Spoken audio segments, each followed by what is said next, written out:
여러분 안녕하세요. 엄스쿨 매일 성경 읽기 여호수아서 말씀 묵상 함께하고 있습니다. 이제 오늘은 여호수아 5장에 들어왔습니다. 죄송합니다. 여호수아 5장 1절을 오늘 보게 될 텐데요. 가나안 주민들의 사기가 꺾인 내용입니다. 한번 1절만 같이 한번 먼저 보겠습니다.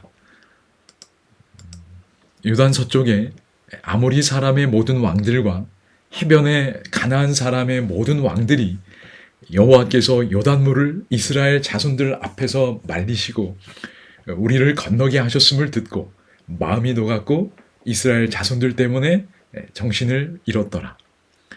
여러분 이 5장 1절 말씀은 이제 앤드루스 대학교 바이블 코멘타리에도 그냥 한 절만 따로 이렇게 해놨습니다. 어떤 의미가 분명히 있다고 생각이 됩니다. 제가 참 감사한 건 저도 이 말씀을 이렇게 묵상하고 또 살피고 또 여러분 나누려고 준비하면서 하나님의 신실하심을 보게 돼서 참 기뻤습니다. 야, 이게 여기 이런 의미가 있구나. 그래서 제가 제목을 어떻게 할까 하다가 단순하게 정말 신실하신 하나님이라고 좀 정해봤어요. 정말 신실하신 하나님. 신실하신 하나님. 이 정말이라고 이렇게 어떤 강조점을 둔 건 이게 그런 걸 잘 못 느끼다가 느껴서 이렇게 좀 표현해 봤습니다. 뭐 저희가 기본적인 건 이해하는데 이제 함께 좀 살피겠습니다.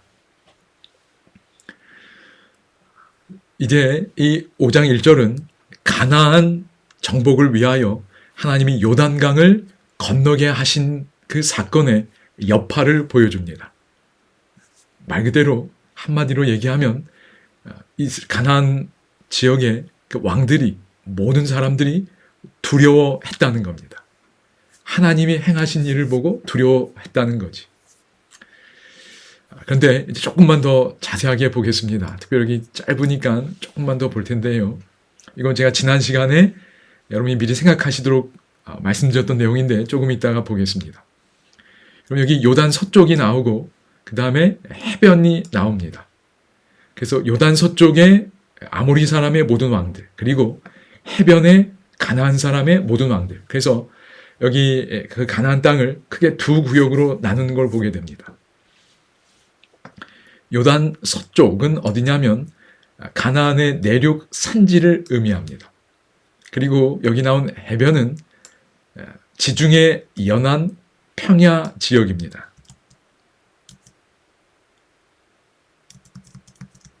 여기 보시면 여기가 가나안 땅입니다. 여기 요단강이 흐르고요. 요단강 이쪽에 보면 이게 서쪽, 그러니까 내륙 산지 지형입니다. 여기 벌써 보이시지요? 네, 이게 이제 어떤 고도가 높은 거라고 되어 있습니다. 제가 여기 실로를 예를 들어 찍으면 여러분이 보이시는지 모르겠는데 660m라고 나옵니다. 여기 세겜은 520m. 예를 들어 아이성 같은 경우는 890m로 되어 있습니다. 여기 예루살렘도 750m. 그러니까 요단강 서쪽 산지 지형입니다. 요걸 요 본문에서는 지금 여호수아 5장 1절에서는 요단 서쪽이라고 표현한 겁니다. 해변은 어딘가? 지중해 연안 평야 지역이라고 그랬지요? 여기입니다. 여기가 지중해 바다입니다. 그죠? 지중해입니다. 그래서 그 지중해 지역에 있는 요 평야 지역. 이렇게 해서 고도가 좀 낮아지겠지요? 여기를 말합니다. 예를 들면 여기 뭐 게셀 같은 경우는 227m입니다. 여기 베델은 840m. 여기 게셀은 197m. 그러니까 600m 이상 차이가 나지요. 여기 뭐 에그로는 117m. 그래서 여기를 요단 그 지중해 연안의 평야 지역으로 좀 보시면 좋을 것 같아요. 여기서 이제 쭉 어쨌든 점점 낮아지겠지요. 여기로 오면 아스돗이라는 곳은 이쪽은 아예 30m 정도 됩니다. 여기서 점점 이렇게 낮아지면서 여기가 더 확실한 해안 평야 지역이 되는 것 같습니다. 여기가 요빠, 여기 해변 도시네 5m라고 나옵니다. 어쨌든 이런 이해를 좀 하시면 좋겠습니다. 요단 서쪽이 어딘지, 그다음에 해변이 어딘지, 그다음에 요단 서쪽에 사는 사람들을 뭐라고 불렀지요? 아모리 사람이라고 불렀습니다. 그 사람의 왕들, 모든 왕들. 아마 예전은 그냥 동네별로 아마 왕들이 좀 있었던 것 같습니다. 그래서 이 아모리 사람은 그 산지 지형에 거하는 산악거주민이라고 보시면 될 것 같아요. 민수기 13장 29절에 보면 아모리인은 산지에 거주하고 그랬어요. 저희가 방금 살펴본 그 산지입니다.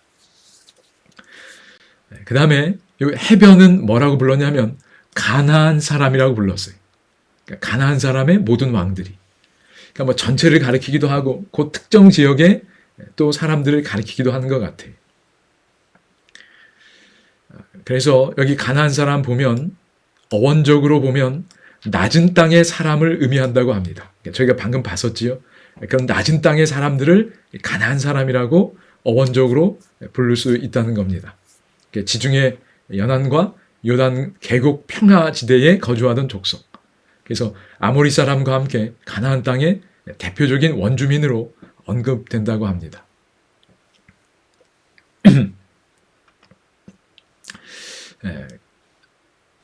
그 다음에 여기 보면 그 왕들이 여호와께서 요단물을 이스라엘 자손들 앞에서 말리시고 우리를 건너게 하셨음을 듣고 그랬어요.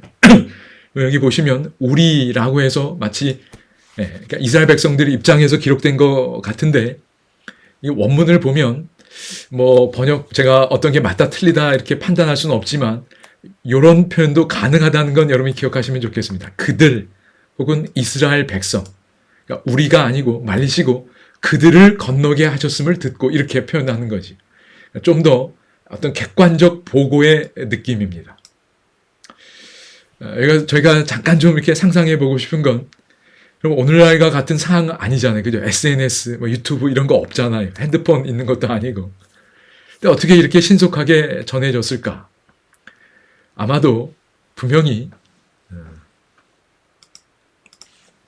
이 본 사람들이 있었을 것 같습니다. 그 윈네스라고 하지요. 이 증인들, 어떤 사건을 직접 보는 사람들이 있었을 거라 생각이 됩니다. 그들이 말을 했고 그들의 말이 전해져서 그 가나안 전 지역에 퍼졌다고 생각이 됩니다. 근데 누가 봤을까? 모르겠습니다. 뭐 정찰병이 좀 있었을까? 아니면 평범한 목자들 그리고 농부들 특별히 여호수아 3장 15절에 보면 곡식 거두는 시기라는 표현이 나옵니다. 그래서 이때에 아마 들판에 일하던 사람들이 있었을 것 같아요. 그래서 요단 강물이 마르고 마치 이렇게 거대한 기적의 사건들을 이렇게 본 사람들이 말을 전하고 그 말이 퍼져나가지 않았을까 생각을 하게 됩니다. 여러분이 좀 더 살펴보시기 바랍니다. 그 결과 어떻게 됐는가? 이 지역, 그러니까 가나안 전체가 마음이 녹았고 이스라엘 자손들 때문에 정신을 잃었더라 그랬어요. 마음이 녹았고 정신을 잃었더라. 그러니까 두려움에 대한 표현이겠지만 조금 더 생동감 있게 한 것 같아요. 이런 마음이 녹았다는 건 심장이 녹았다는 겁니다. 여기 마음이라고 번역된 게 레바브 이쪽 단어들인데 시편 38편 10절에 보면 내 심장이 뛰고라는 표현이 나옵니다. 그래서 내 마음이 녹았다는 건 심장이 녹은 거예요. 촛농이 녹아내리거나 소금이 물에 녹는 것처럼 마음이 형체를 잃고 무너져 내리는 상태입니다. 그 다음에 정신을 잃었더라. 이 표현은 충격이 너무 커서 아무 말도 못하고 멍하니 있는 상태입니다. 그리고 이걸 문자적으로 직역해서 보면 그들 안에 더 이상 호흡이 없었다는 의미입니다. 호흡이 없었어요. 숨 쉴 기력조차 없는 겁니다. 어떤 상태인지 조금 더 그림이 그려질 수 있으면 좋겠습니다. 심장은 녹아내리고 호흡은 없고 뭐 그런 상태예요. 그래서 뭘 할 수 있는 어떤 저항할 수 없는 무기력 상태 그런 상태를 여기 묘사하고 있습니다. 특별히 여기 숨이 없었다 이 표현은 루아흐에 해당하는 표현입니다. 하나님의 신은 수면에 운행하시니라. 창세기 1장 2절이죠. 그때 그 하나님의 신이 루아흐입니다. 그런데 여러분이 잘 아시는 것처럼 단어는 구체적인 의미에서 좀 더 추상적인 의미로 확장되어 가는 성향이 있지요. 그러니까 구체적인 게 먼저입니다. 그리고 추상적인 게 나중일 겁니다. 그러니까 루아흐는 가장 기본적인 의미가 숨이라고 합니다. 그러니까 뭔가 숨 쉬는 거예요. 이렇게 숨 쉬면 이런 바람이 나오지요. 그래서 루아흐가 바람이라는 의미도 되는 겁니다.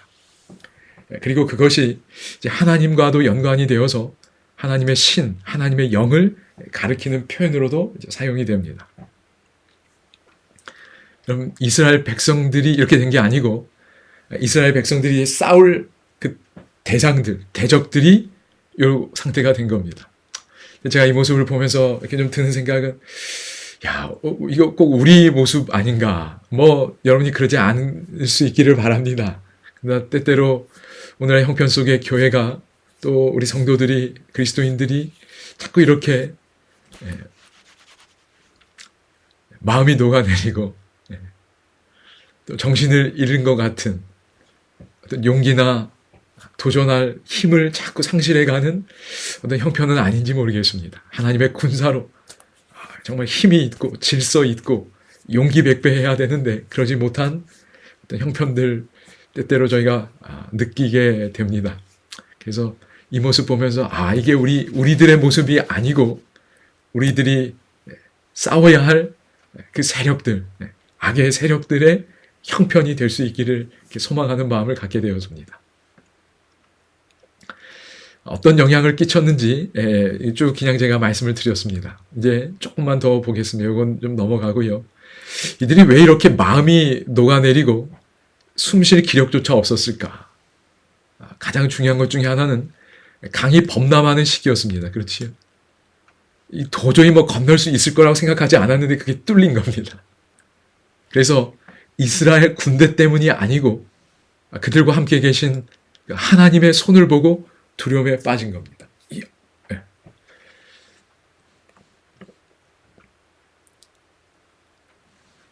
사기가 완전히 꺾인 거예요. 이건 언약의 일부가 성취된 것으로 볼 수도 있을 것 같아요. 출애굽기 23장에 보면 하나님께서 가나안 땅을 정복할 때 왕벌을 앞에 보내겠다라는 표현이 나옵니다. 그래서 그냥 쫓아내시겠다는 거예요. 왕벌을 보내서. 그러니까 이스라엘 백성들이 가서 전투에서 쫓아내는 게 아니고 왕벌이 가서 쫓아내게 하겠다는 약속이 주어졌습니다. 실제적인 왕벌로 볼 수도 있을 것 같고 아니면 가나안 족속들이 느낀 두려움으로도 볼 수 있을 것 같아요. 여기 여호수아 5장 1절이 그런 경우입니다. 하나님의 권능을 보니까 인간의 교만과 의지가 완전히 무너진 걸 보게 돼. 하나님이 두려움을 보내서 싸우기도 전에 이미 패배하게 한 겁니다. 그래서 이런 약속도 보게 됩니다. 특별히 5장 1절의 기능이 뭘까? 이렇게 좀 미리 질문을 드렸었습니다. 그러면서 요 내용들, 그 패턴을 보면서 공통점과 차이점을 좀 살펴보시도록 제안드렸고, 창세기 34장 사건도 참조하시도록 이렇게 말씀을 드렸었습니다. 여러분, 창세기 34장이 무슨 사건인지 아시지요? 디나 사건입니다. 그래서 그 디나가 욕보인 것에 대하여 야곱의 아들들이 복수를 행합니다. 그래서 기만 작전을 썼어요. 할례 받으면 디나랑 누이랑 결혼하게 해주겠다. 그래서 할례를 받았을 때 제3일에 기습 공격합니다. 그런데 그 3일이 아직 아파할 때예요. 그래서 그 성읍을 기습하여 모든 남자를 죽였다고 말합니다. 여러분, 그러므로 이제 5장 2절에 가면 여러분 어떤 일이 생기지요? 그때 여호와께서 여호수아에게 이르시되 너는 부싯돌로 칼을 만들어, 돌칼입니다. 이스라엘 자손들에게 할례를 행하라 그랬어요. 여러분, 할례를 행하라는 명령이 주어지게 돼요. 그리고 5장 1절은 그 앞에 있는 구절입니다. 근데 지금 할례가 얼마나 위험한지 보는 겁니다. 여러분, 며칠 동안 군인이 전투 능력을 잘 발휘할 수가 없는 겁니다. 싸울 수가 없어요. 여기 다 죽었다고 그랬습니다. 근데 이런 명령을 5장 2절에 내리는 겁니다. 여러분, 위험 부담 보이시나요? 여러분, 그런데 여기 지금 보니까 5장 1절이 뭘 얘기하는 거지요? 여러분 다시 모두 앞서 본 것처럼 마음이 녹았고 정신을 잃었습니다. 여러분 제가 하나님의 신실하심을 본 게 요겁니다. 5장 2절에 하나님이 명령하시는 거예요. 할례를 행하라. 이건 어떤 의미에서 굉장히 위험한 위기를 감수해야 되는 명령입니다. 그런데 여러분 제가 놀란 건 이미 하나님이 준비해 놓으신 거예요. 이스라엘 백성들이 할례를 행할 때 이스라엘을 대적하는 이 여리고 사람들은 어떤 상태예요? 마음이 녹은 상태. 숨 쉴 힘조차 없는 상태입니다. 그래서 그들은 어떤 공격도 시도하지 못한 겁니다. 그래서 이스라엘 백성들은 할례를 안전하게 행할 수 있었습니다. 그러니 하나님의 명령, 하나님께서는 그분의 명령을 순종할 수 있도록 미리 준비해 놓으신 겁니다. 이것이 하나님의 신실하심이라고 믿게 돼요. 그렇구나. 하나님은 명령 주실 때 이미 다 준비해 놓으신 거예요. 순종하면 됩니다. 특별히 이것이 요 구절들을 비교해 보면 알게 돼요. 그럼 여호수아 이제 5장부터 12장까지가 땅을 취하는, 정복하는 내용입니다. 근데 5장 1절, 9장 1, 2절, 10장 이런 부분들 같은 패턴이에요. 어떤 패턴이냐면 하나님이 행하신 일을 듣는 겁니다. 그래서 누가 듣는 거지요? 맞습니다. 그 가나안 땅의 왕들이 듣는다는 내용이 먼저 소개가 됩니다. 여러분 그런데 9장 1절에 가면 여러분이 한번 보시기 바랍니다. 여호수아 9장 1절에 가면 누구와 모든 왕들이 이 일을 듣고 그랬어요. 모든 왕들이 이 일을 듣고, 그러니까 아이성이겠지요. 그 다음에 그 앞선 일들, 이게 9장 1절입니다. 그런데 9장 2절은 어떻게 나오는지 아시는가요? 보셨으리라 생각이 되는데, 모여서 일심으로 여호수아와 이스라엘에 맞서서 싸우려 하더라 이랬어요. 여러분 여기는 어떻게 한다고요? 맞서서 싸우려 했다고 말합니다. 하더라 이렇게 돼요. 이게 9장 2절이에요. 그러니까 여러분 5장 1절은 이 패턴과 맞지 공통점도 있죠. 소식을 들은 건 공통점입니다. 그런데 차이점은 뭐예요? 9장에서 그리고 10장도 11장도 다 싸우려고 합니다. 오히려 연합군을 모아서 싸우려고 하는 거예요. 근데 5장에서는 마음도 녹아내리고 싸울 저항 의지가 없는 상태인 겁니다. 그러니까 분명한 차이점이에요. 그래서 5장 1절을 그래서 따로 하나님이 기록해 놓으신 겁니다.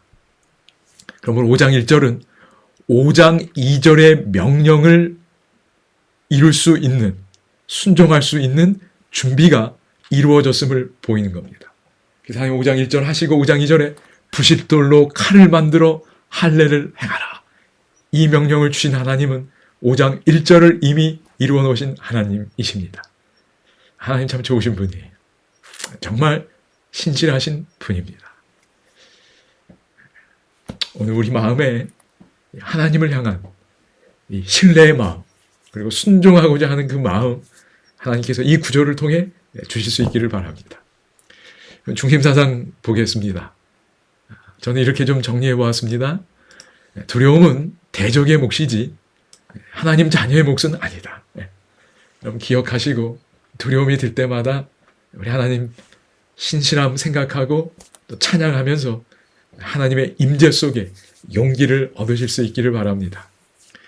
근데 이 두려움은 사실 여러분 모든 사람이면 누구나 다 겪는 문제예요. 여기 갈라디아서 보면 게바가 큰 실수를 했어요.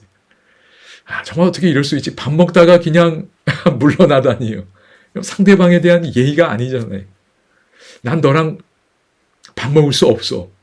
너는 나랑 밥 먹을 수 있는 사람이 아니야. 뭐 이런 메시지가 간다는 게 좀 상상이 안 되지요. 근데 당시 이제 유대인들이 이방인을 그렇게 취급했습니다. 그런데 그리스도 안에서 하나라는 걸 이미 아는 게바가 함께 먹다가 할례자들을 두려워하여 물러간 일이 있었습니다. 게바도 인간, 특별히 여기 동료들, 그런 사람들의 어떤 비난, 책망, 뭐 이런 게 두려웠다고 이야기합니다. 어떠한 그룹 내에서 하나님이 주신 생각대로 행동하고 선택하는 게 이게 쉬운 일이 아니구나. 두려움 있는 것 보게 됩니다. 근데 이런 두려움마저 제가 이겨내야지요. 그지요? 이 두려움이 있으면, 왜냐하면 바른 생각, 행동할 수 없기 때문에 그렇습니다. 그래서 이런 두려움은 우리가 가져야 될 감정이 아니고 하나님 안에서 용기와 평안이 하나님이 주시는 선물이라고 생각이 됩니다. 그래서 두려움이 들 때 그 두려움에 정령당하지 마시고 하나님께로 나가셔서 하나님이 주시는 평안 누릴 수 있으면 좋겠습니다. 이제 다음엔 아까 잠깐 본 것처럼 이제 할례를 보게 되는데요. 저희가 창세기 34장에서 보는 것처럼 굉장히 위험한 선택이었을 수 있습니다. 그죠? 전쟁을 앞둔 상황에서 이 군사들이 할례를 받는다는 것 상식적이지 않을 수 있습니다. 그러나 하나님이 이게 너무나 중요했기 때문에 명령하신 겁니다. 어떤 의미인지 여러분이 미리 생각해 보시고 또 함께 나눌 수 있으면 좋겠습니다. 여러분 감사합니다.